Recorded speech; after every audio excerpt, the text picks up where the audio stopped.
Dia, paz do Senhor, Deus te abençoe. Hoje, terça-feira, dia 22 de setembro de 2020, o dia que o Senhor já colocou, já escreveu, já determinou sobre a tua vida, sobre a tua casa, sobre a tua família. Glória a Deus. Estamos mais uma vez na presença do Senhor. Bom dia, uma terça-feira maravilhosa, cheia da presença do Senhor, cheia da vida, da capacidade de andar sobre as promessas, renovar-se sobre as promessas do Senhor, porque a Bíblia fala que passarão céu e terra, mas as minhas palavras não passarão. Então existe um decreto, existe uma determinação no mundo espiritual que ecoa e que você esteja criando um ambiente, uma atmosfera no seu sentimento, no teu coração, para que isso se transforme realmente em realidade na tua vida em nome de Jesus. Estamos falando sobre a palavra do Senhor, mais uma vez, Malaquias, capítulo 3, versículos 6 a 12, estamos falando estudando sobre o dízimo, e falamos muitas coisas já sobre o dízimo como um elemento da redenção, totalmente ligado à redenção. Por quê? Porque o dízimo foi entregue por Abraão, lá em Gênesis capítulo 14, antes que o Senhor confirmasse, a ordem e a promessa do Senhor sobre Abraão. Então Abraão entrega ao Senhor o seu dízimo, e a Bíblia fala que o Senhor, por sua vez, determina ao seu sacerdote, segundo a ordem de Melquisedeque, que ministre a ceia. No momento em que o sacerdote, segundo a ordem de Melquisedeque, ministra a ceia, e que Abraão entrega o dízimo, reconhecendo a propriedade daquele que o havia enviado, reconhecendo a sua servidão plena, perfeita, completa. Então ele, na sua responsabilidade, número 10, lembre-se, número da responsabilidade, na sua responsabilidade ele entrega ao Senhor, ele se sente responsável por aquele ato. Da outra parte, o Senhor também se sente responsável em ministrar e em profeticamente, de maneira perfeita, já determinar a visão da redenção através de Jesus Cristo sobre uma comemoração, uma celebração que o povo de Deus faria milênios mais tarde, quando foi nos ensinado a comemorarmos a ceia do Senhor. Bom dia, Bispo Antônio, Deus abençoe também a tua casa, a tua família, Suzy, Priscila, o trabalho, Deus esteja sobre a vida de vocês. Bom dia, na paz do Senhor a todos, Shalom, Bispo Antônio falando.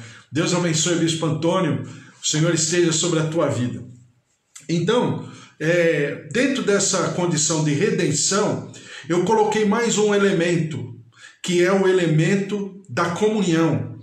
E nós lemos ontem Números capítulo 35, Deuteronômio capítulo 19 e Josué capítulo 20. Números 35, quando o Senhor fala através de Moisés, e Moisés compila dentro da sua lei de 613 estatutos, A lei é uma só. Vamos já pensar a respeito. A lei de Moisés é uma só, chama lei, é um livro só.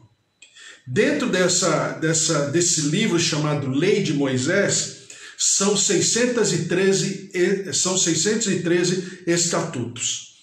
Dentro desses 613 estatutos estão muitas coisas, Inclusive os elementos, Inclusive os elementos, seja da ceia, os elementos seja do dízimo, mas também são os elementos da cidade refúgio. E o que é a cidade de refúgio?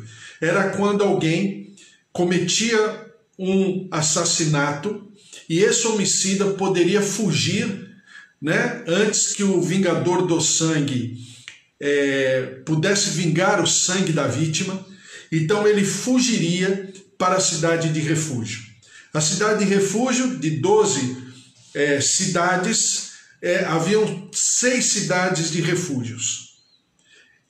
3 antes do Rio Jordão e 3 depois do Rio Jordão. Essas 3 do Rio Jordão, até falei para você que quando você vai no mapa é quase como um triângulo, né? Ou seja, ele fica equidistante, essas 3 cidades, das 12 cidades. Ou seja, o homicida, o chamado homicida, e nós, porque estamos falando de palavra de Deus, então o homicida aqui a gente chama de pecador.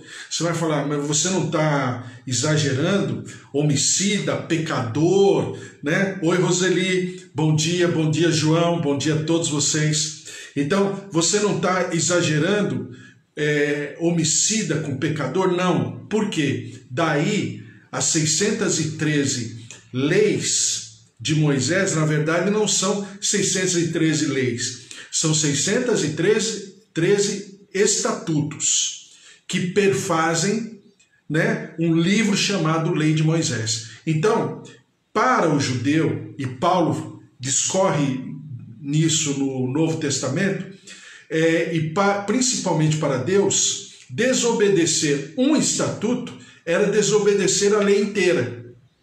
Não tinha como eu obedecer parte dos estatutos e outra parte eu não obedecer. A manifestação da lei, a proteção da lei sobre a minha vida já ficaria inviável, tá? Então, quando eu falo pecador, eu não estou aumentando, eu estou apenas, né, ressignificando segundo a visão do Novo Testamento. Então, não importa se a pessoa é homicida ou se a pessoa é mentirosa, né? O homicida, isso é na lei dos homens. Na lei de Deus, o homicida, o mentiroso, o glutão, o fofoqueiro, é exatamente a mesma coisa, tá? Não tem pecadinho, como a gente aprende, né, dos pastores antigos. Não tem pecadinho, não tem pecadão. Tem pecado. Não existe menos pecado ou mais pecado. Por isso que eu sempre falo para você que a preocupação de Deus em relação à minha conexão com Ele não é sobre o tamanho do meu pecado, é sobre o tamanho do meu arrependimento, é diferente.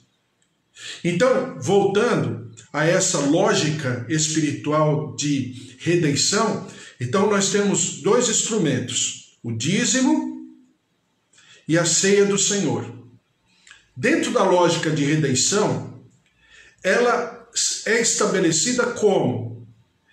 Naquilo que é no Antigo Testamento, a cidade de refúgio, que na verdade a cidade de refúgio, ou a cidade de refúgio, é a figura da igreja.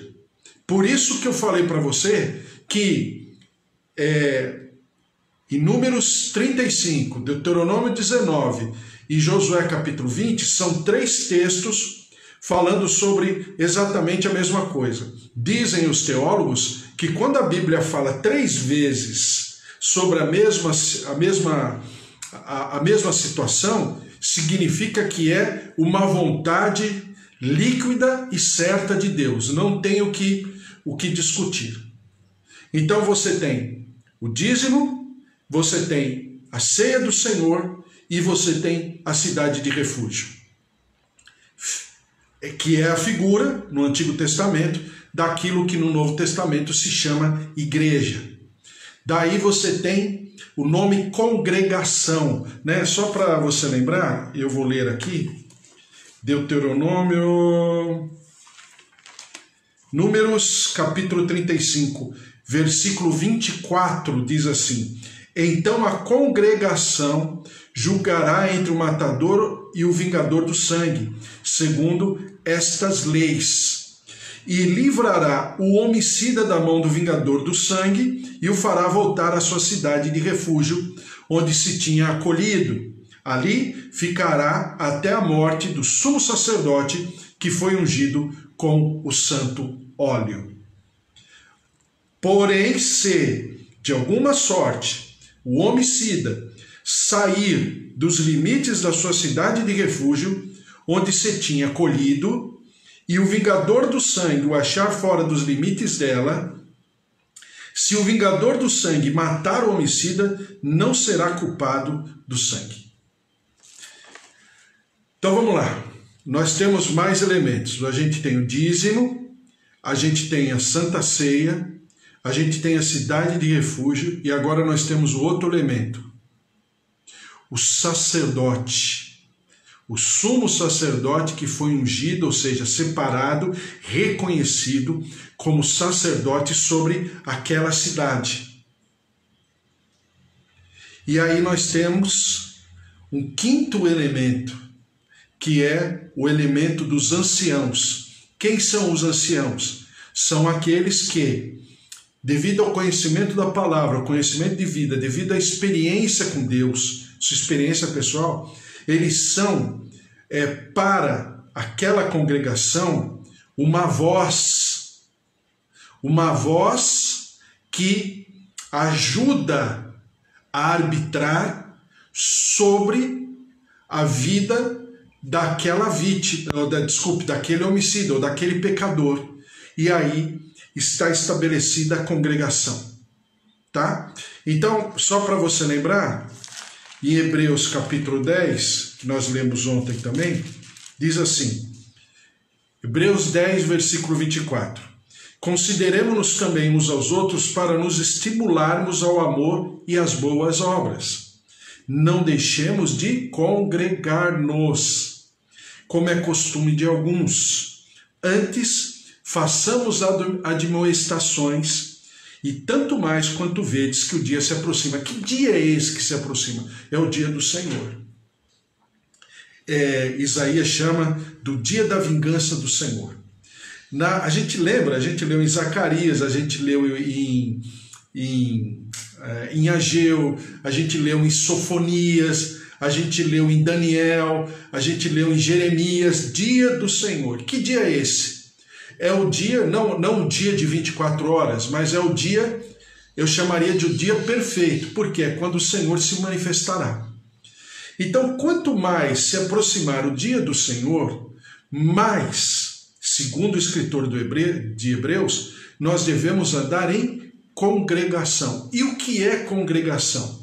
Congregação é quando existe a figura, né, do sacerdote, ou aqui no Antigo Testamento, sumo sacerdote, ou no Novo Testamento, sacerdote que está sob a tutela do sumo sacerdote, que é Jesus Cristo, conforme o livro de Hebreus. E ali existe a congregação, uma família espiritual.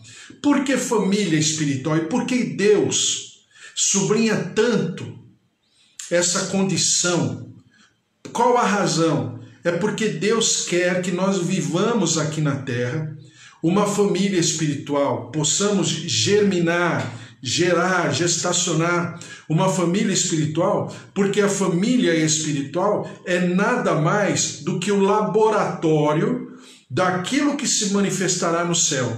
Porque no céu nós não teremos a família nuclear, o pai, a mãe, os filhos, né? Não obstante nós nos reconhecermos no céu, porque a Bíblia fala que nós teremos consciência, então significa que nós vamos nos reconhecer, né? Nos encontrar no céu.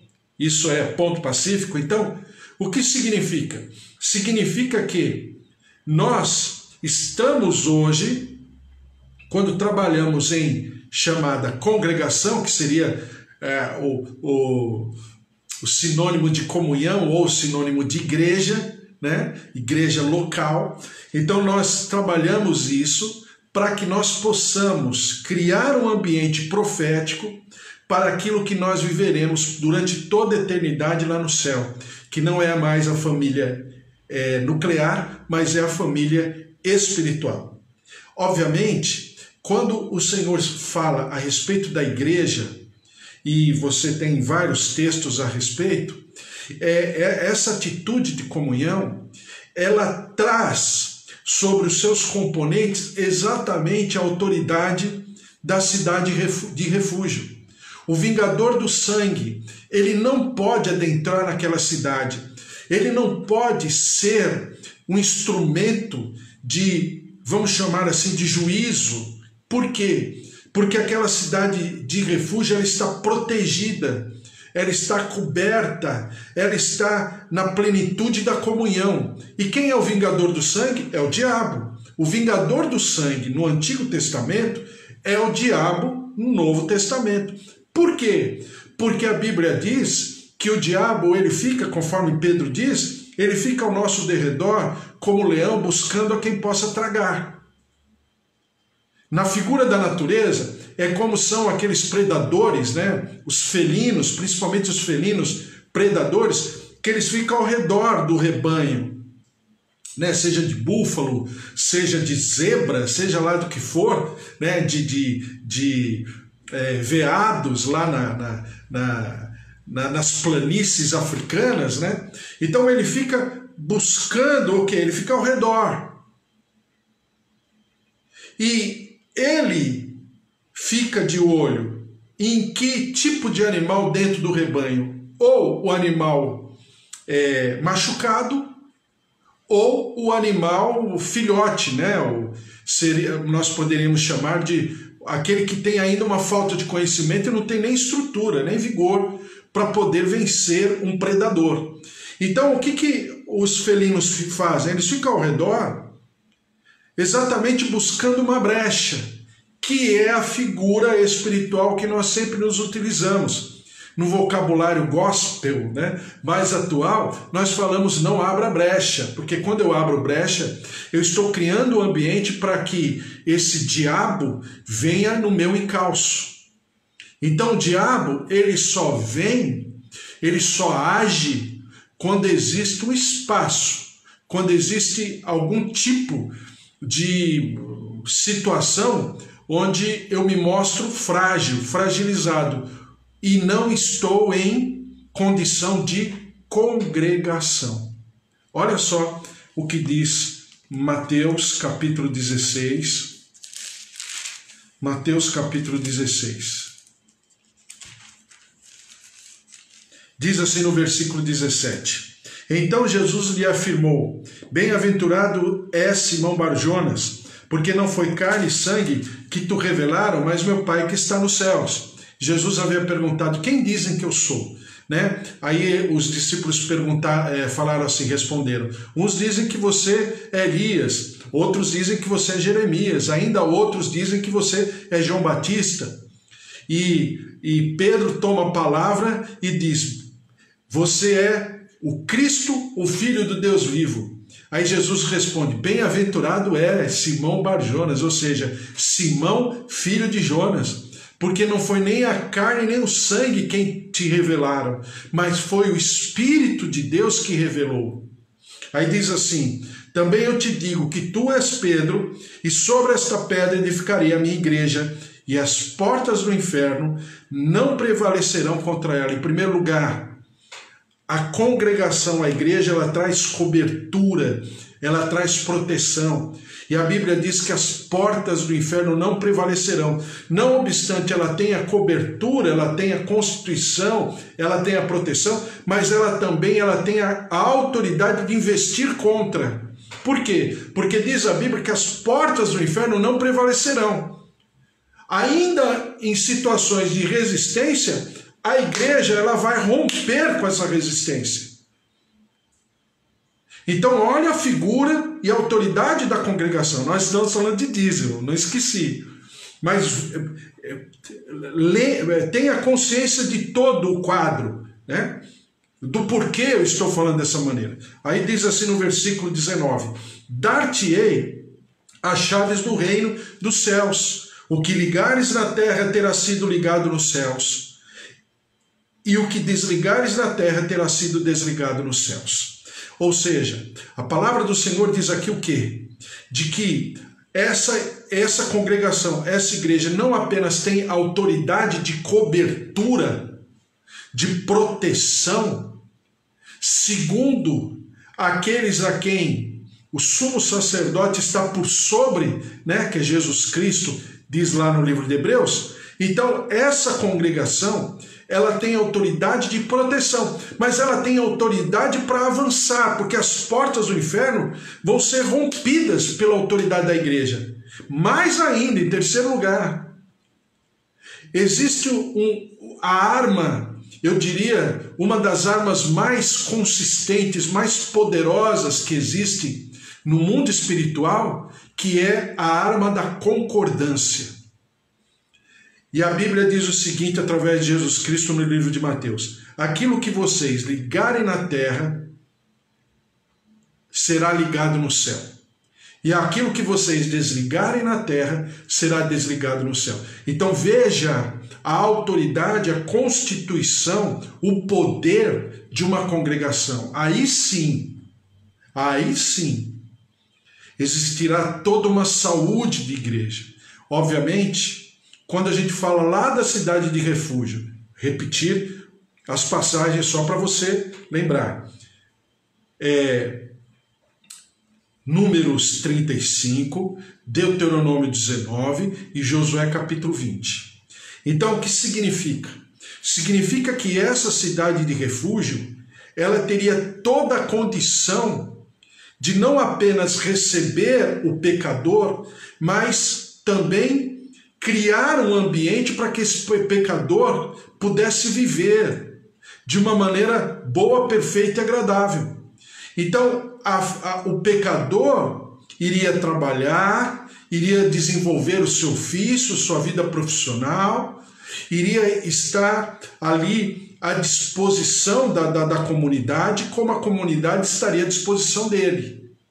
Então, ali sim, ele reconheceria a sua proteção, ele reconheceria a sua responsabilidade e ali entregaria o seu dízimo. Então, aonde eu devo entregar o meu dízimo?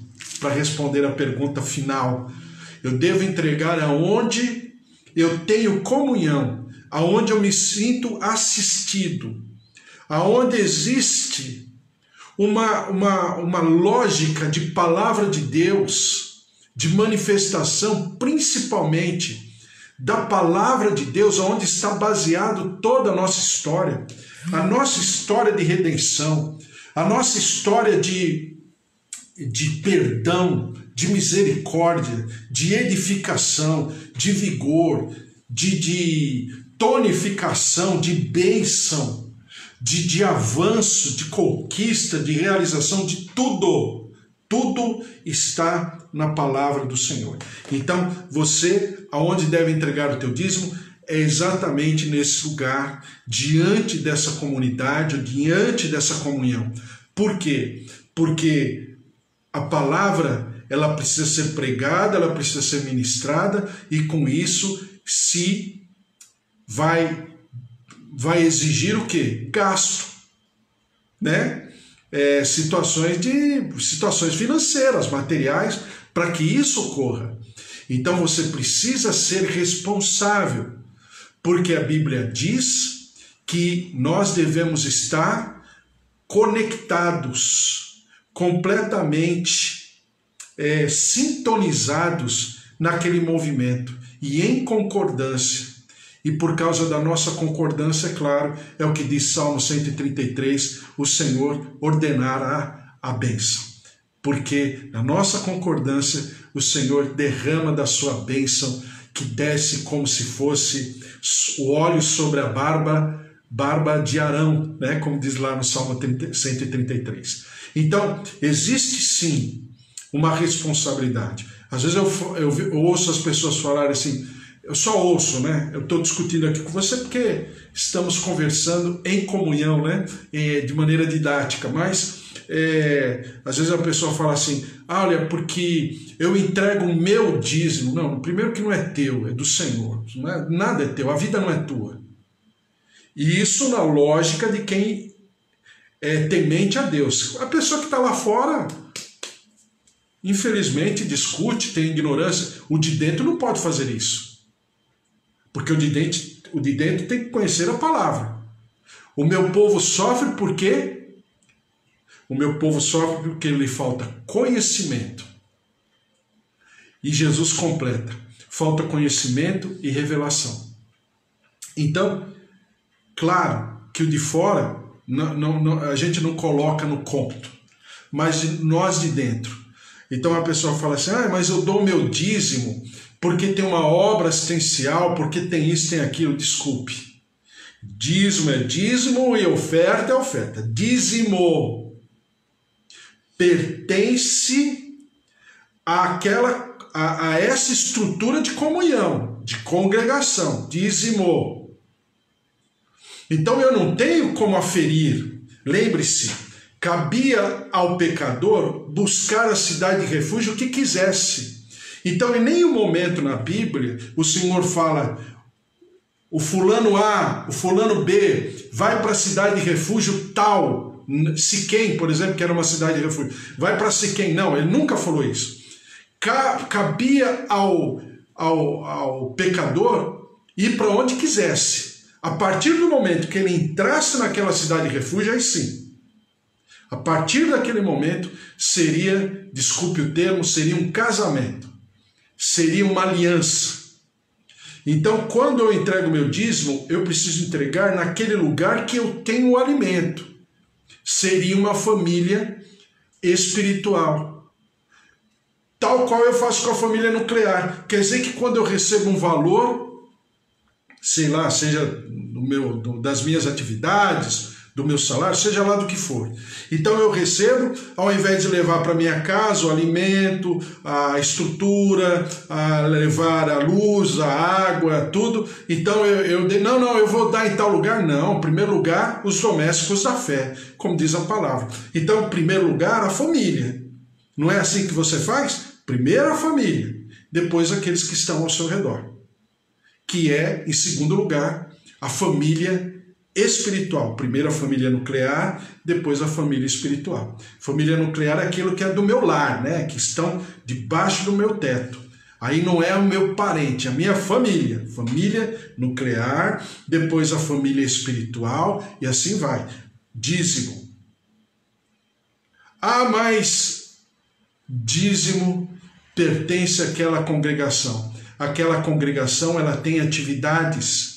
Aquela congregação, ela tem gastos. Aquela congregação tem responsabilidades. E daí vir a questão, como Deus fala, da maldição. Por quê? Porque as pessoas não cumprem, não obedecem, não se preocupam, né? E principalmente, a maioria das vezes, geralmente quando a pessoa não dá o dízimo, é a primeira a falar do dízimo. E as igrejas estão abarrotadas de gente falando do dízimo. E fala, porque o dízimo é isso, é aquilo. Na verdade, estão se justificando, porque as pessoas não estão dando dízimo, não estão pagando, não estão cumprindo com a sua responsabilidade. Mas tomam ceia, entram na igreja, tem luz, tem água, mas, né? Então, isso é o quê? Isso é uma igreja fraca. É um povo de Deus fraco. É por isso que eu sempre falo, pior do que o anti-evangelho é o evangelho, é o sub-evangelho. Pior que o anti-evangelho é o sub-evangelho. É o evangelho menor, que apequena Deus, que relativiza Deus, que relativiza a sua palavra, a sua obra. Esse é o pior evangelho, porque é o evangelho que confunde. É o evangelho que faz as pessoas ficarem como que no meio do caminho, dando opinião, cheia de opinião. Poxa, tem uma palavra, para que opinião? Aliás, aonde Jesus dá a opinião dele? Né? Eu sempre pergunto, aonde está escrito que Jesus dá a opinião dele? Nada. Jesus não fala uma vírgula, um ponto que não estivesse dentro da palavra de Deus. E olha que Jesus é Jesus. Ele poderia ou não poderia? Até de maneira humana, porque ele era rabino. Não era assim que o rabino fazia? No rabinato? O que fazia de uma pessoa ser rabina, né? No sentido de autoridade? O rabino poderia interpretar a lei. Ele poderia não só, ele deveria, né, conhecer a lei de cabo a rabo, mas ele poderia interpretar. Você em nenhum momento na palavra de Deus, nos 4 evangelhos, você vê Jesus interpretando sequer uma vírgula. Tudo que Jesus fala em cima daquilo que já havia sido estabelecido nos estatutos de Deus no Antigo Testamento, na palavra principalmente dos profetas. Então, é assim que nós vivemos, é assim que nós pregamos e é assim que nós temos que viver. A palavra de Deus, ela precisa ser boa, perfeita e agradável, porque a palavra de Deus move, estabelece, fundamenta a vontade de Deus, porque Romanos 12 diz que a vontade do Senhor é boa, perfeita e agradável. Vamos orar, vamos colocar diante do Senhor. Amanhã tem mais, em nome de Jesus. Estamos falando sobre Malaquias capítulo 3. Vamos orar. Senhor nosso Deus, nosso Pai, nós te louvamos, te agradecemos pela tua palavra, por mais uma vez estarmos diante do teu altar. Derrama-te sobre nós, move-te do céu sobre cada vida, cada família. Minha tia Rosália, o James, a Eva, a Cida, o Bispo Antônio, a Roseli e o João, a Márcia, o Fábio, todos que estão aqui. O Senhor esteja sobre as suas famílias, suas casas. O Senhor se derrame sobre os lares aqui representados, que o Senhor proteja, que o Senhor livre do mal, que o Senhor sustente, que o Senhor cubra com a marca do seu sangue, manifestando a sua vontade, porque ela é boa, perfeita e agradável.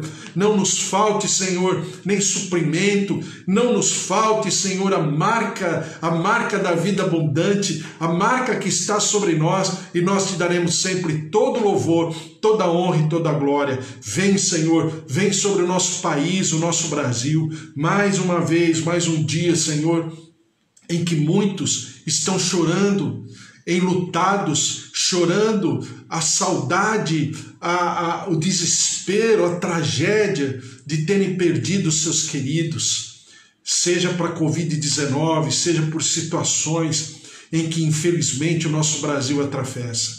Por isso, Senhor, derrama-te sobre o nosso país, para que a maldição seja quebrada pelo nosso arrependimento, seja quebrada pelo nosso clamor da tua misericórdia, seja quebrado porque estamos pedindo perdão dos nossos pecados como igreja, como povo de Deus, mas também como sociedade brasileira. Senhor, em nome de Jesus, tem misericórdia, sara a nossa terra. Ó Deus, estamos às portas de uma nova eleição municipal em todos os lugares do país. Senhor, em nome de Jesus, que haja um discernimento, que haja uma capacidade, Senhor, para que nós possamos, na medida do possível, eleger, colocarmos o nosso voto ali em pessoas que são tementes a Deus, em pessoas, Senhor, que possam ser instrumentos teus na vida do nosso povo, e não que sejam aquilo que está sendo essa gestão em muitos lugares, governadores, prefeitos, secretários de saúde, secretários da educação, secretários de tudo quanto é jeito, que estão, na verdade, fazendo da vida do brasileiro como moeda de troca para se beneficiarem. Por isso, Senhor, tem misericórdia, derrama-te com a tua justiça e com o teu juízo, e nós te daremos sempre todo louvor, toda honra e toda glória. Visita-nos na nossa casa, na nossa família. Visita-nos, Senhor, nos curando, nos restaurando organicamente, emocionalmente. Vem, Senhor, dos quatro cantos da terra, assopra com teu espírito de vida. Nós repreendemos a enfermidade, nós repreendemos, Senhor, toda a enfermidade emocional, todo desespero, todo desequilíbrio dos sentimentos. Vem com a tua graça, visita os nossos corpos, o nosso organismo, derrama-te com a tua cura, com a tua saúde, vem com a tua ressurreição, e nós daremos ao Senhor sempre todo louvor, toda honra e toda glória, em nome de Jesus. Amém. Amém? Glória a Deus, Deus te abençoe, uma terça-feira maravilhosa, o Senhor esteja sobre a tua vida, sobre a tua casa, a tua família, e que você pense na palavra de Deus, né? Os orientais, eles têm uma cultura muito especial a respeito disso. Geralmente, quando acaba o culto, né, lá nos países orientais, principalmente Coreia do Sul, Japão, né? Em irmãos nossos da igreja, acaba o culto e não tem louvor, não tem cântico, não tem cumprimento, não tem nada. Sabe o que eles fazem? Eles param e pairam silêncio sobre a igreja, sobre a reunião, e todos ficam pensando exatamente sobre tudo aquilo que foi pregado. Diferente, né? Eles se utilizam da palavra meditação da maneira mais profunda que existe.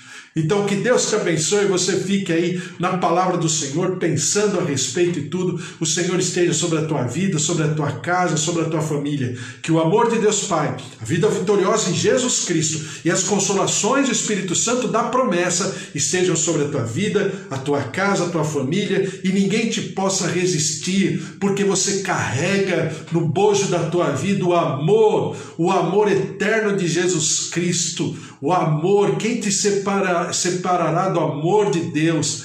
Amém? Glória a Deus, porque se Deus é por nós, quem será contra nós? O Senhor é o nosso pastor, porque de nada nós teremos falta, em nome de Jesus. Um beijo para vocês, Deus abençoe, até amanhã. Beijo, Deus abençoe o pessoal aqui do Facebook.